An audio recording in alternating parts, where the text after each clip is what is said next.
سب سے سخت آیت توحید کے حوالے سے، جس میں اللہ نے کہا کہ اللہ کے سوا کسی اور کے بارے میں عقیدہ نہ کہ وہ دعا سنتا ہے، تو گویا تم نے اسے معبود مان لیا۔ یہ شیعہ کے صبح شام کے اذکار میں، لیکن بغیر ترجمے کے پڑھتے ہیں نا، ترجمہ پڑھے تو پتہ چل جائے کہ یا علی مدد کہاں سے نکلا ہے بیچ میں سے۔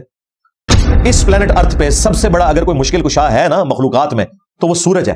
سورج کی وجہ سے زمین پہ موسم بدلتے ہیں، سورج کی وجہ سے ہوائیں چلتی ہیں، سورج کی وجہ سے سمندروں کا پانی ایویپوریٹ ہو کے بارش کی شکل میں ہمارے اوپر برستا ہے اور گلیشیئرز کی فارم میں سٹور ہوتا ہے پہاڑوں پر۔ اسی سورج کی تپش کی وجہ سے وہ پہاڑ پہ رکھی ہوئی برف پگھلتی ہے اور وہ دریا جاری ہوتے ہیں، زمین پر بھی، زمین کے نیچے بھی، اور اس پانی سے ہم انرجی حاصل کرتے ہیں۔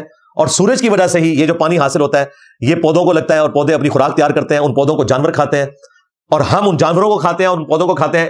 اس پلانٹ ارتھ پہ زندگی اگر کسی کی وجہ سے آباد ہے تو وہ سورج ہے۔ سورج مر جائے زندگی ختم ہو جائے۔ کیا ہمیں کبھی وہم بھی ہوا کہ ہم سورج کو مدد کے لیے پکارے؟ اسی لیے آپ نے فرمایا دیکھنا میری شان کو اس طرح بلند نہ کرنا جس طرح نصارہ نے اپنے پیغمبر کو بڑھا دیا۔ میں اللہ کا بندہ اور اس کا رسول ہوں، مجھے اللہ کا بندہ اور اس کا رسول ہی کہنا۔ محمدن عبدہ ورسولہ وقال ربکم ادعونی استجب لکم، سورہ المؤمن کی آیت نمبر 60۔ تمہارے رب نے فرمایا مجھ سے مانگو میں قبول کروں گا، اور جو مجھ سے مانگنے میں تکبر کریں گے میں انہیں ذلیل و خوار کر کے جہنم میں داخل کروں گا۔ ہمارا رب وہ شہنشاہ ہے کہ جس سے نہ مانگا جائے تو وہ ناراض ہوتا ہے۔ آپ نے تو اپنے امتیوں کو یہی عقیدہ تعلیم فرمایا کہ تم نے ہر نماز کی ہر رکعت میں کیا پڑھنا ہے؟ ایاک نعبد و ایاک نستعین، اے اللہ عبادت بھی صرف تیری کریں گے اور دعا بھی صرف تجھی سے مانگیں گے۔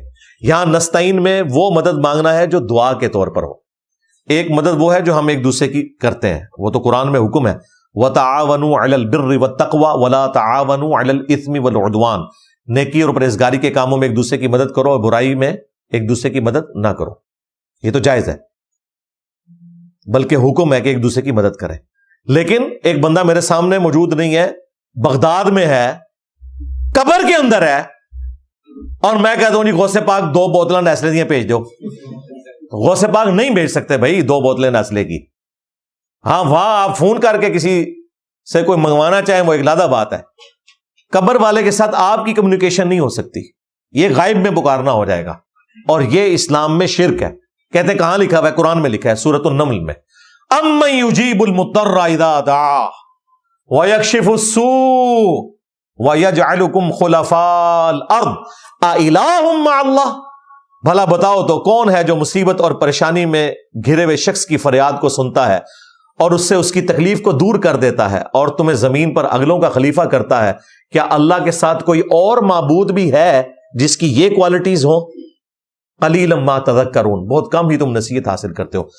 اس آیت کے تحت جو شخص عبد القادر جیلانی کو دعا میں پکارتا ہے، ان سے مدد مانگتا ہے، گویا وہ انہیں معبود مانے ہوئے ہے، چاہے وہ اللہ کا بندہ سمجھ کے اور چاہے کوئی منی گاڈ سمجھ کے، کیونکہ یہاں اللہ تعالیٰ فرما رہے کہ کیا اللہ کے ساتھ کوئی اور معبود ہے جو تمہاری مصیبت اور پریشانی کو سنے اور تکلیف دور کرے؟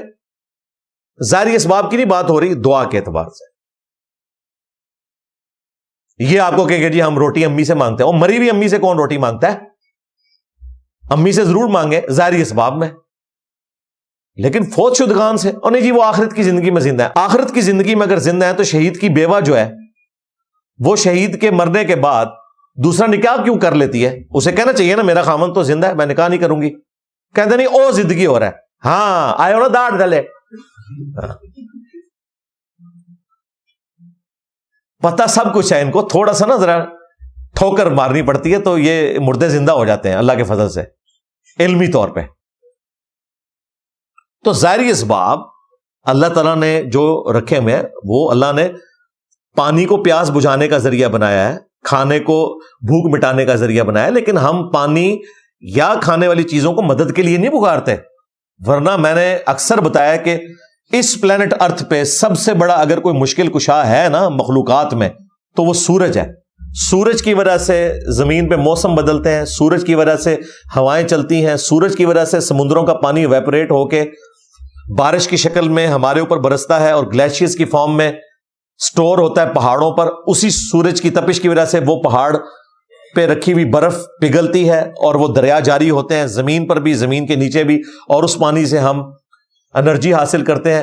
اور سورج کی وجہ سے ہی یہ جو پانی حاصل ہوتا ہے یہ پودوں کو لگتا ہے اور پودے اپنی خوراک تیار کرتے ہیں، ان پودوں کو جانور کھاتے ہیں اور ہم ان جانوروں کو کھاتے ہیں اور ان پودوں کو کھاتے ہیں۔ اس پلانٹ ارتھ پہ زندگی اگر کسی کی وجہ سے آباد ہے تو وہ سورج ہے. سورج مر جائے زندگی ختم ہو جائے. کیا ہمیں کبھی وہم بھی ہوا کہ ہم سورج کو مدد کے لیے پکارے؟ جو سب سے بڑا مشکل کشا ہے. کہتے ہیں جی دیکھو نا جی ڈیوٹیاں لگی ہیں نا, ڈیوٹی سورج دی نہیں لگی ہوئی. بھائی ڈیوٹی لگی بھی ہو تب بھی پکارنا اللہ کو ہے. ہاں حضرت میکائیل کی ڈیوٹی ہے بارش برسانے پہ, لیکن پکارتے ہم کس کو ہیں؟ اللہ کو. صلاۃ الاستسقاء آئی ہے بخاری مسلم میں کہ نبی علیہ السلام بارش کے لیے نماز پڑھا کرتے تھے, اس کے بعد اللہ سے دعا مانگا کرتے تھے. آپ کی تو دوستی یاری تھی, آپ تو کہہ سکتے تھے اے میکائیل ذرا 2 بدل بھیجی نا ادھر. تسی تو شاہی کوئی نہیں, تو بابے تو شاہی کوئی نہیں, اللہ کے محبوب ہیں صلی اللہ علیہ وآلہ وسلم. لیکن آپ نے اپنی امت کو یہ نہیں کہا کہ آپ نے کسی فرشتے کو پکارنا ہے. آپ کو پتا تھا کہ امت پھر تھیندے تھیندے تھی جائے گی. اسی لیے آپ نے فرمایا دیکھنا میری شان کو اس طرح بلند نہ کرنا جس طرح نصارہ نے اپنے پیغمبر کو بڑھا دیا. میں اللہ کا بندہ اور اس کا رسول ہوں, مجھے اللہ کا بندہ اور اس کا رسول ہی کہنا. محمدن عبدہ ورسولہ. پھر دیکھیں اللہ تعالیٰ نے سورہ البقرہ کے اندر کیا زبردست ارشاد فرمایا, وَإِذَا سَأَلَكَ عِبَادِي عَنِّي فَإِنِّي قَرِيبٌ. اے میرے محبوب صلی اللہ علیہ وآلہ وسلم جب بھی میرے بندے آپ سے میرے بارے میں پوچھیں تو آپ فرمائیں میں تمہارے بالکل قریب ہوں. اجیب الدعوۃ الداعی اذا دعان. ہر پکارنے والے کی پکار کو سنتا ہوں جب وہ مجھے پکارتا ہے. فَلْيَسْتَجِيبُوا لِي. لیکن ان کو بھی چاہیے کہ میرا حکم مانے اور مجھ پر ایمان لائیں جیسا کہ ایمان لانے کا حق ہے, تاکہ یہ رشد و ہدایت پا سکیں. یہ بڑا اچھا موقع تھا کہ اللہ تعالیٰ فرماتا ہے کہ نبی جب یہ آپ سے میرے بارے میں پوچھتے ہیں تو آپ فرمائیں کہ تم بیچ میں وسیلے ڈالو, بندے پاؤ وچ. کہا سب کے قریب ہوں, ہر پکارنے والے کی پکار کو سنتا ہوں. اس سے بہتر کوئی موقع نہیں تھا.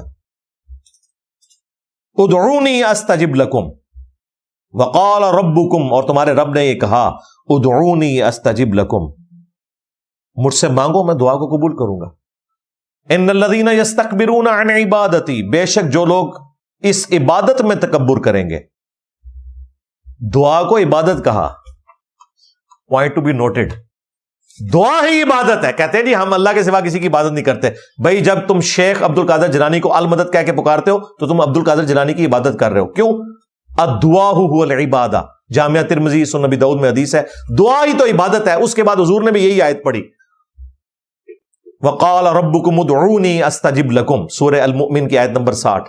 تمہارے رب نے فرمایا مجھ سے مانگو میں قبول کروں گا, اور جو مجھ سے مانگنے میں تکبر کریں گے میں انہیں ذلیل و خوار کر کے جہنم میں داخل کروں گا. ہمارا رب وہ شہنشاہ ہے کہ جس سے نہ مانگا جائے تو وہ ناراض ہوتا ہے. دنیا کے شہنشاہ مانگنے کے اوپر ناراض ہوتے ہیں, اور ہمارا رب وہ ہے کہ اس سے نہ مانگا جائے تو وہ ناراض ہوتا ہے. اور پھر اہل تشیع کے لیے خصوصاً میں کہوں گا, کیونکہ جس طریقے سے انہوں نے اہل البیت علیہم السلام کے ناموں کے اوپر ایک شرک کا بازار گرم کر رکھا ہے, ویسے ان کے صبح و شام کے اذکار میں یہ ذکر ہے امن یجیب المضطر اذا دعا.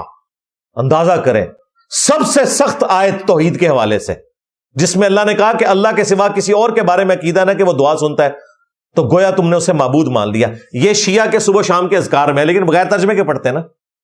ترجمہ پڑھیں تو پتہ چل جائے کہ یا علی مدد کہاں سے نکل آیا بیچ میں سے.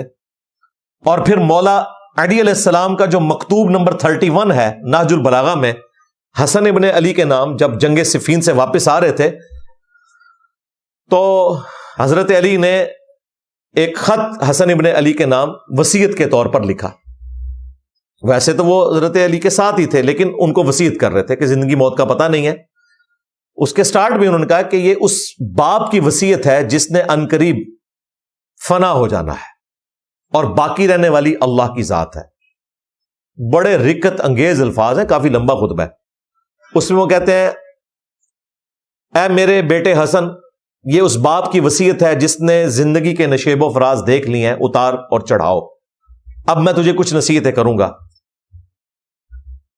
اے میرے بیٹے, اس کائنات کا پیدا کرنے والا, اس کا چلانے والا, اس کا مالک ایک اللہ ہے, اور اس نے محض اپنے فضل و کرم سے ہمیں اجازت بھی دے رکھی ہے کہ ہم اس سے مانگیں تاکہ وہ ہماری دعائیں قبول کرے. مولا علی کہہ رہے ہیں یہ بھی اللہ کا کرم ہے کہ اس نے ہمیں یہ بھی اجازت دی ہے کہ اتنی بڑی ہستی میں اجازت دے رہی ہے کہ ہم اس سے مانگیں. انسان کی کیا اوقات ہے, اتنی بڑی ہستی, تاکہ میں اسے عطا کروں. مجھ سے سوال کریں تاکہ میں اس کا سوال پورا کروں.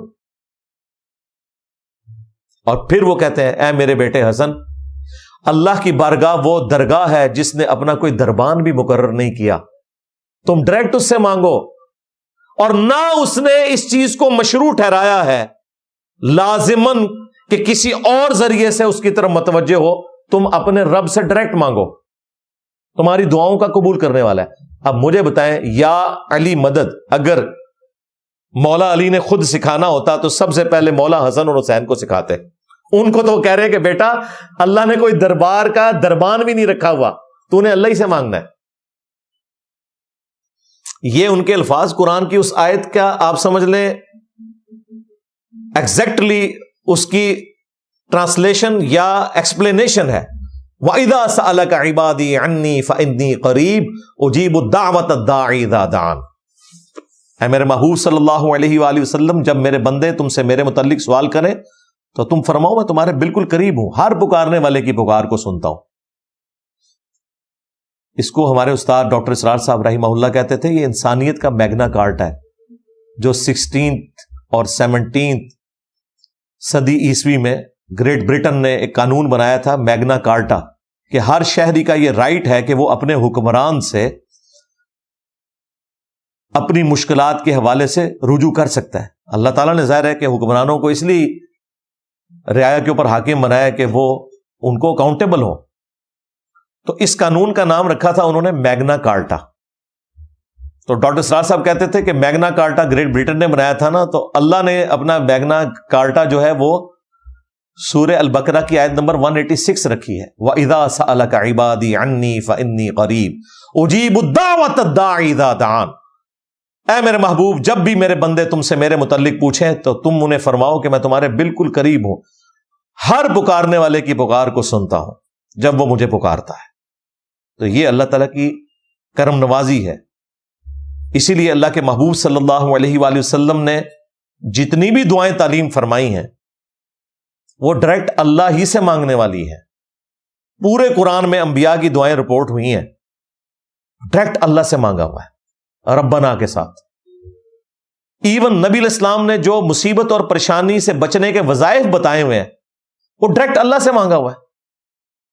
صحیح بخاری میں آتا ہے, حضرت عبداللہ ابن عباس کہتے ہیں کہ تمہارے جد امجد کو جب آگ میں ڈالنے لگے ابراہیم علیہ السلام کو, تو انہوں نے اپنے رب کے حضور دعا کی تھی حسبنا اللہ ونعم الوکیل.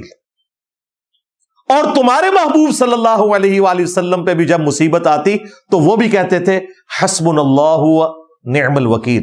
ہم نے اللہ ہی پر بھروسہ کیا اور وہی بہتر کارساز ہے.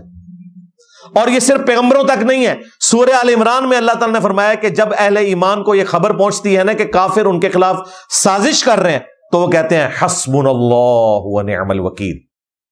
لہذا یہ صرف نبیوں کی دعا نہیں ہے, نبیوں نے آگے بھی یہی دعا سکھائی, اہل ایمان کی بھی, اہل البیت کی, صحابہ کرام کی بھی دعا یہی ہے.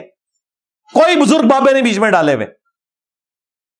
یہ میں اس لیے بتا رہا ہوں کہ ان کو نبیوں کی دعائیں بتائیں نا تو کہتے ہیں نہیں نبیوں کو تو ضرورت نہیں نا کسی اور کو ڈالنے کی,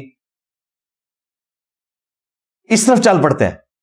اچھا جی, کل تک تو آپ کہہ رہے تھے حضرت آدم علیہ السلام کی توبہ جو ہے رسول اللہ کے وسیلے سے قبول ہوئی ہے, آپ کہہ رہے ہیں نبیوں کو ضرورت ہی نہیں ہے. لو سامو, کیوں نہیں کہہ سکتے؟ قرآن میں تو حضرت آدم علیہ السلام کی دعا ڈائریکٹ ہی آئی ہوئی ہے, ربنا ظلمنا انفسنا. وہ المستدرک الحاکم میں جعلی روایت ہے, بالکل جھوٹی روایت ہے وہ, میری اس کے اوپر ویڈیوز ریکارڈ ہے. کہتے ہیں انبیاء کو تو ضرورت نہیں ہے, نچلے والوں کو. تو قرآن میں تو اللہ نے اہل ایمان کی نشانی بتائی ہے نچلے والوں کی, کہ وہ کہتے ہیں حسبنا اللہ ونعم الوکیل. پھر جامعہ ترمذی میں حدیث موجود ہے, نبی علیہ السلام نے کہا کہ جو بھی یونس علیہ السلام کی دعا کے ذریعے اللہ کی طرف متوجہ ہو اللہ تعالیٰ اسے محروم نہیں لوٹاتا. لا الہ الا انت سبحانک انی کنت من الظالمین. دیکھ لیں. اور نبی علیہ السلام یہ امت کو تعلیم کر رہے ہیں, ہاں یہ ذہن میں رکھیے گا. اور یہ جو حضور نے کہا نا کہ اللہ تعالیٰ محروم نہیں لوٹاتا، یہ الفاظ قرآن میں بھی ہیں، کذالک ننجی المؤمنین، ہم اہل ایمان کو بھی نجات دیں گے جس طرح یونس کو دی تھی، جو بھی یہ دعا مانگے گا۔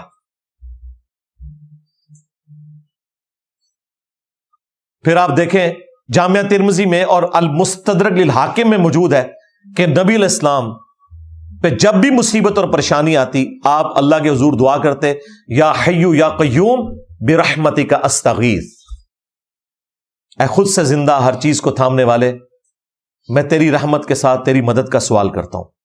الف سے پڑھیں گے یعنی حمزہ سے تو استغیث سنگولر کا صیغہ ہے، اور نون سے پڑھیں گے نستغیث تو جمع کا صیغہ ہے، دونوں الفاظ درست ہیں۔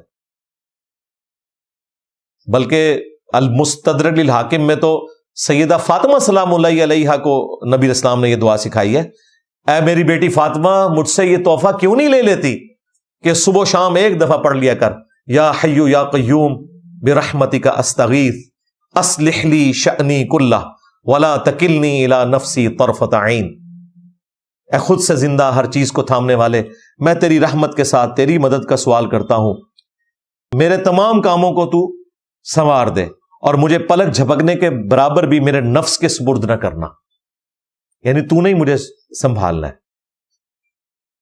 تو نبی علیہ السلام نے تو گاڈ اورینٹڈ ہمیں کیا ہے۔ بخاری مسلم میں حدیث ہے، آپ نے کہا کہ میں تمہیں جنت کے خزانوں میں سے ایک خزانہ دے رہا ہوں، لا حول ولا قوت الا باللہ، نہیں ہے طاقت گناہوں سے بچنے کی اور نہ ہمت ہے نیکیاں کرنے کی مگر اس کی توفیق سے، لا حول ولا قوت الا باللہ۔ یہ سارے وظائف میں نے صبح شام کے اذکار والے کارڈ میں بھی ڈالے ہوئے ہیں، تو مجھے بتائیں یہ لوگ کس طرف جا رہے ہیں؟ بات کہاں سے شروع ہوئی تھی؟ ابھی تو میں اس کی ساری چیزیں کور کروں نا تو شاید 2 گھنٹے اور لگ جائیں فی البدی، لیکن میرا خیال ہے جتنی میں نے خوراک دے دی ہے اتنی کافی ہے۔